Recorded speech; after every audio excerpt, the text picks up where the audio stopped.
Morning. It's Mother's Day. Isn't that nice? Well, happy Mother's Day to all the mothers, and happy Mother's Day to everyone out there that has a mother. So, as a special Mother's Day treat, I have a little bit of a musical guest that I want to share with you this morning. I don't even know his name, but he's going to sing a song about the coronavirus that I found very, very interesting. So please, sit back for a moment and enjoy the song.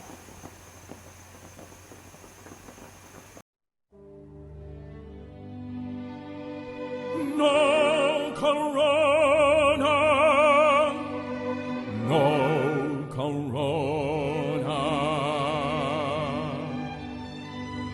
The days are getting longer, my cabin fever stronger. All due to bad spit on my couch now. I must sink in my pajamas.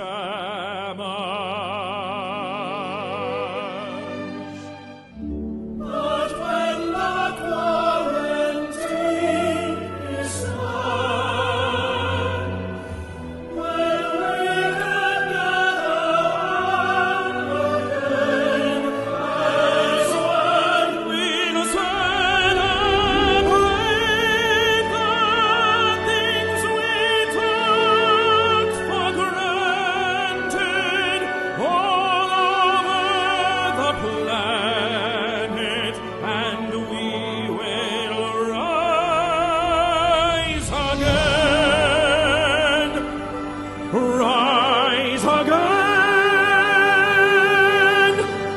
Vinceremo.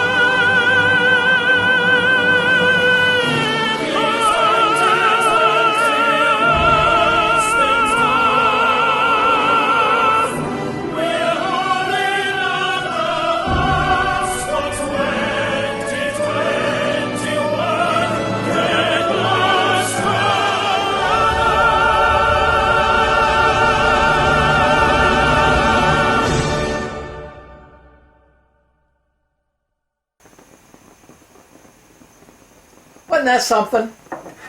Well, last week we talked about train wrecks, metaphoric train wrecks. The kind of disasters that impact the whole world, like the flood or this pandemic.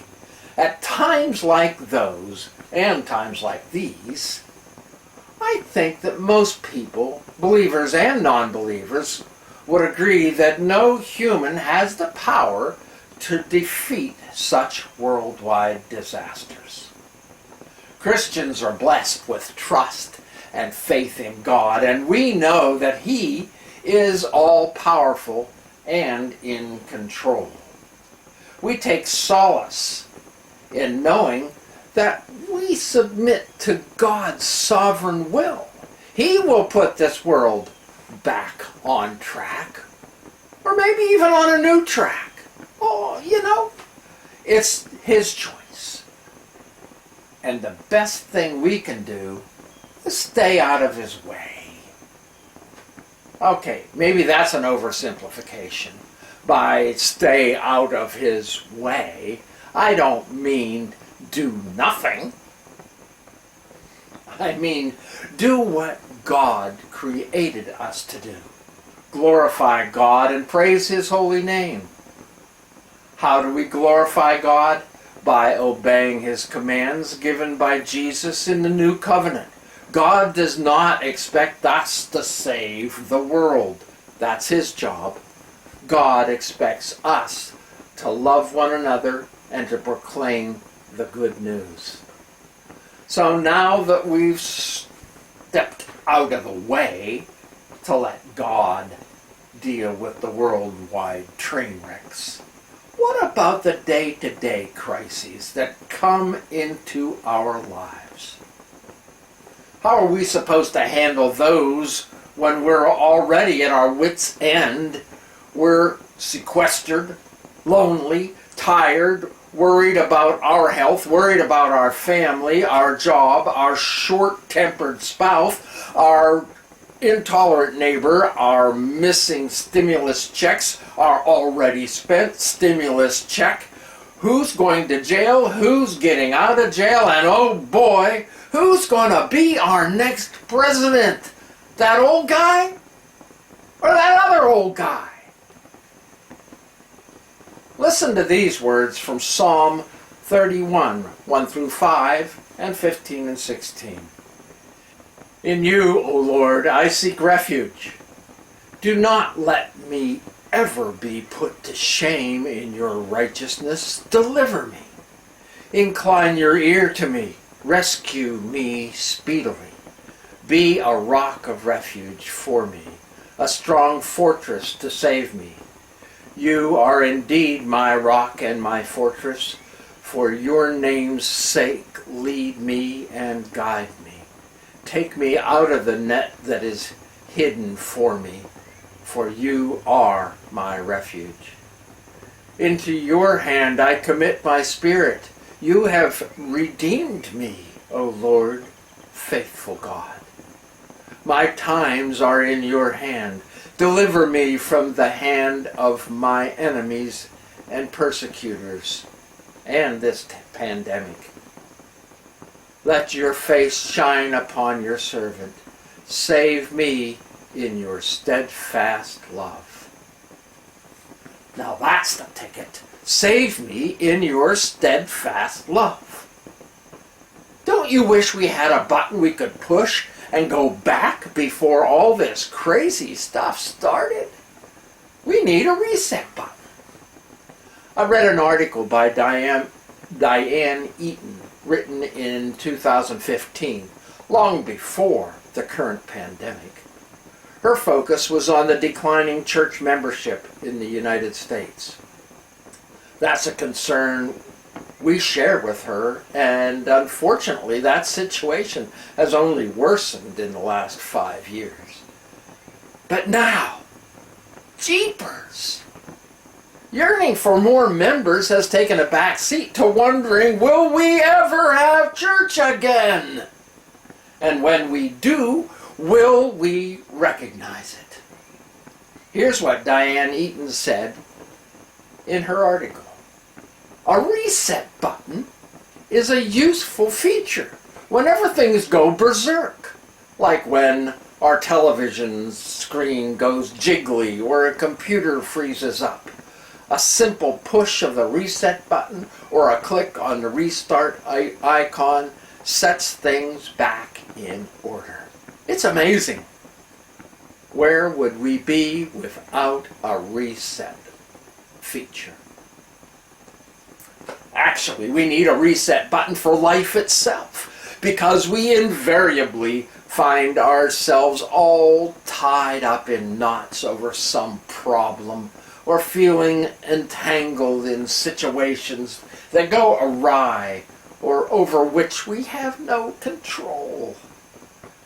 Did you know that God has designed a reset button for us? I'm going to show you mine. Here it is. Isn't that nice? All we have to do is push it. Dear Lord, in the powerful name of Jesus Christ, I ask that you would take control of this situation. Amen. Wow. Isn't that nice? Now, if you don't happen to have a button like mine, that's okay. You can just say the words or similar words. Dear Lord, in the powerful name of Jesus Christ, I ask that you would take control of this situation. Amen. This is not some kind of magic or an exercise of willpower. It's a gift to all who belong to Christ. It resets our thoughts and suddenly we see light at the end of the tunnel. And we're at ease. At ease once again. God has given us everything we need. All we have to do is remember to push the reset button. Dear Lord, in the powerful name of Jesus Christ, I ask that you would take control of this situation. Amen. You know, 2 Peter chapter 1, verse 3 says, His divine power has given us everything we need for a godly life through our knowledge of Him, who called us by His own glory and goodness. Let's consider how this principle might apply to the many personal crises that we may experience during this time of turmoil. We may be feeling disoriented and uncertain. Reactions can range from utter boredom to, I think I'm going to go crazy if I can't get out of this house. It's as if the computer screen has gone fuzzy, or the TV screen has got all those crazy lines and colors in it. Here's an opportune moment to press God's reset button. Dear Lord, in the powerful name of Jesus Christ, I ask that you would take control of this situation. Amen. Pushing God's reset button begins as a deliberate act of faith. With prayerful reverence, we shift our attention to God. His reset button opens us to the bigger picture, God's grand purpose and the promise for each and every one of us. Then we realize that nothing can stand in God's way. We also discovered that we ourselves have all we need in Christ through His indwelling Spirit. A gift provided through salvation. His divine power has given us everything we need. When we press the reset button, a new screen opens up before us. It's clear, it's beautiful, and we see a message of renewed hope and direction. 1 Peter chapter 4, verses 12 and 13. Dear friends, do not be surprised at the fiery ordeal that has come on you to test you, as though something strange were happening to you. But rejoice inasmuch as you participate in the sufferings of Christ, so that you may be overjoyed when His glory is revealed. Actually, the entire Bible is a reset feature. It's there that we discover God's solution for mankind's hopeless entanglement in sin. We see that Christ is our only way out, our only way to be freed from our sin, to be fully given and empowered to live well in a world that's gone berserk. Forgiveness is God's reset button for our guilt. Our duty is simply to press, to call to Him. So often we don't do that until we see no other way out. Now where's that reset button?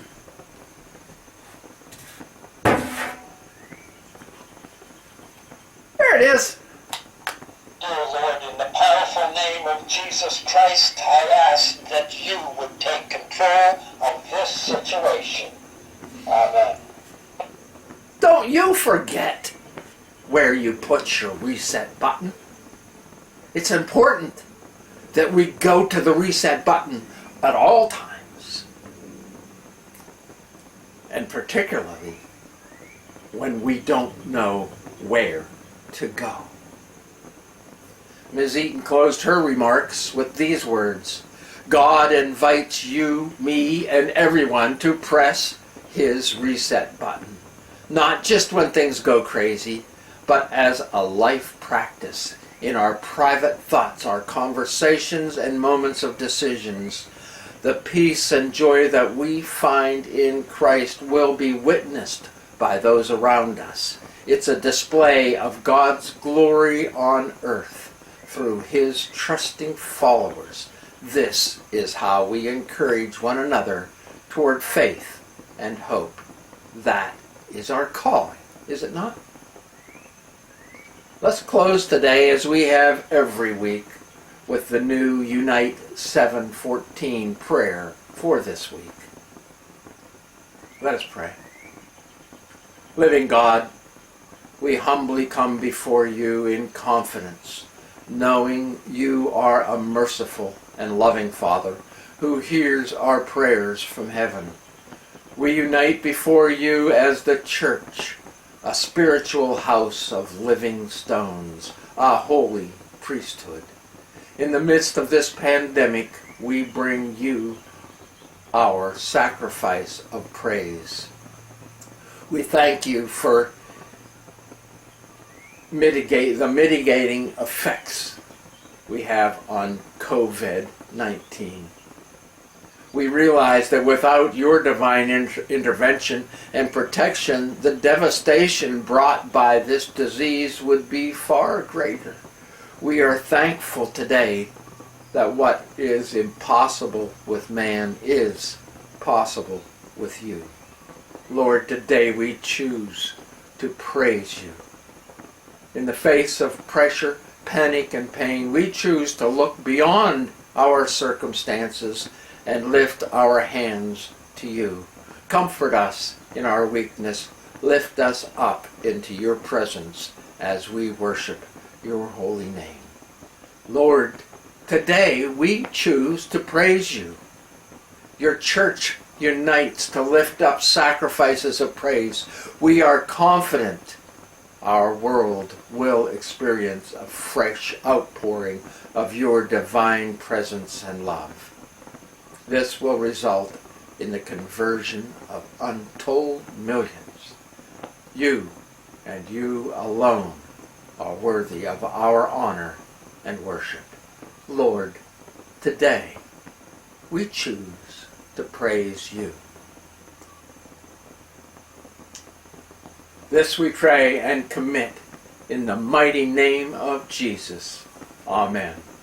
Now, my friends, I leave with you this. Dear Lord, in the powerful name of Jesus Christ, I ask that you would take control of this situation. Amen. My friends, go now and spread the good news. Amen.